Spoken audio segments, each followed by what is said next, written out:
Gagawa ulit tayo ngayon ng corn dog, pero hindi tayo gagamit ng breadcrumbs.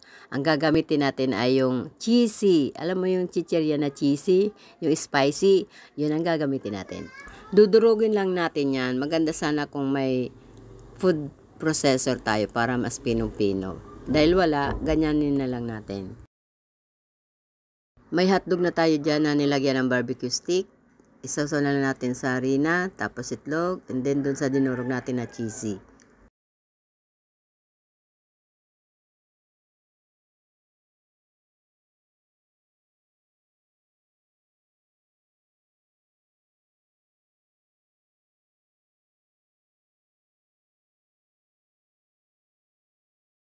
Ayan, meron na tayong cheesy corn dog.